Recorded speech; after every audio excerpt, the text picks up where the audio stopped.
The city of Reno is in northwest Nevada, close to the California-Nevada border, and it's affectionately known as the biggest little city in the world. It's close to Lake Tahoe and a popular spot for gambling and casinos. However, the city has a lot of charm and it's a great place to spend the weekend.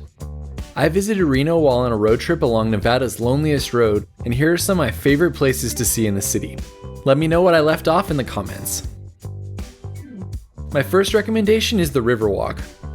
By far, one of my favorite things to do in Reno is to walk along the Truckee River.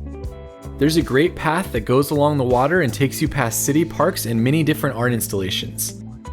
It's especially nice in the fall when the colors are changing, or even after a fresh coat of snow.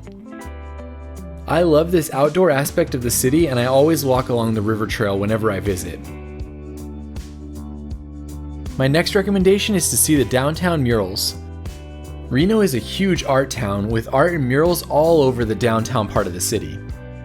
There are interactive maps online that will take you to all of the murals, and I saw probably 24 and still only saw half of the ones that were there.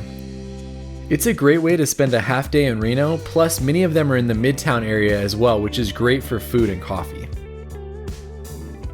My next recommendation is to go rock climbing at the Whitney Peak Hotel. Right next to the Reno Arch, this rock wall is definitely not for those who are afraid of heights. I didn't get a chance to do it myself, but I've heard it is a pretty incredible experience in the city of Reno. Plus, the climbing wall is one of the tallest in the world at 164 feet tall. Please let me know if you do this in the comments, as I'd love to hear how it goes. My next recommendation is the National Automobile Museum. The National Automobile Museum in Reno is easily the best auto museum I've ever been to. The museum has all sorts of cars that I've never seen anywhere else, including some one-of-a-kind hybrid cars. Each of the cars is displayed elegantly in the 4 different museum galleries, and most were donated by the personal collection of one man, William F. Harrah. Even if you don't like cars, I still recommend you visit here, as I think you'll enjoy walking through the museum as it's that impressive. My next recommendation is the Nevada Museum of Art. Only a few blocks away from the Auto Museum, the Nevada Museum of Art is a good spot for art lovers. My favorite part of the museum is the sculpture garden that's outside and which features art from Burning Man. The inside exhibition has a lot of great exhibits as well, but no video is allowed, only photos. Don't forget to go to the top floor when you're there, where you can get some great views of downtown Reno. My next recommendation is the Wilbur May Museum.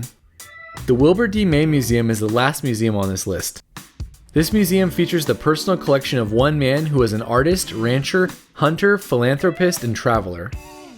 The museum features many of the artifacts he collected on his journey, as well as a great exhibit on his ranching and a crazy trophy room from all of his hunting. I knew nothing about him before I came, but I enjoyed visiting the museum, watching the video on his life, and learning more. Definitely check it out if you're in Reno. My next recommendation is a visit to the Row. The Row is the name for the 3 major casinos in downtown Reno that are all connected by a central underground walkway. The walkway has fountains, a huge mining machine, and even a few plastic elephants. This is in addition to many shops, restaurants, and quick access to any of the casinos.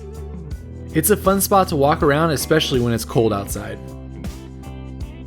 My next recommendation is a visit to the basement.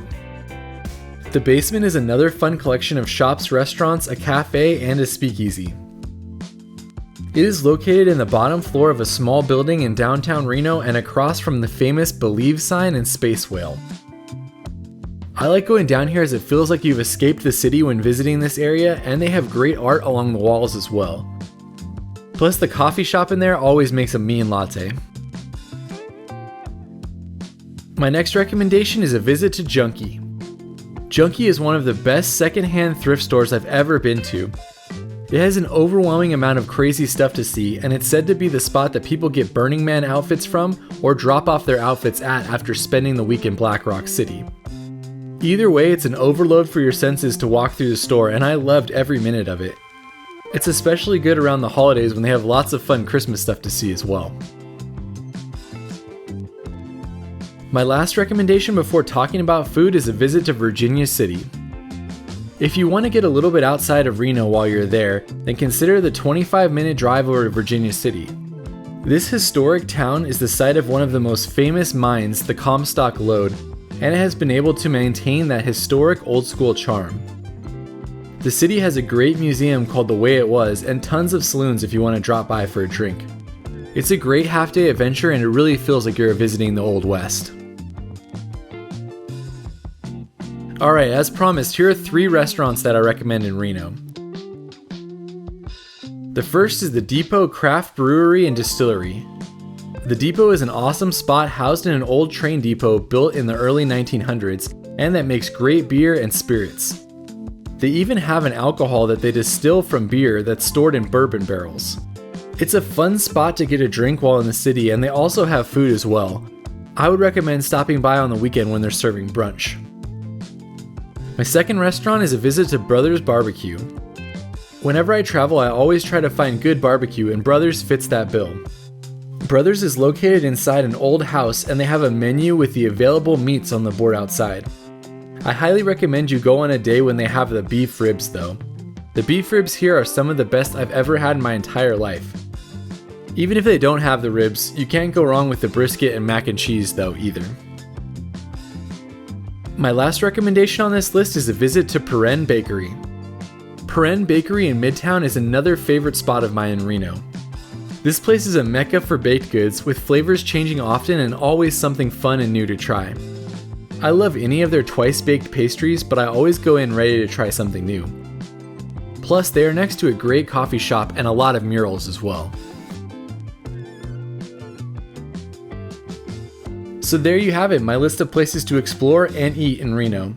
I know this is not a complete list, so let me know what I left off in the comments.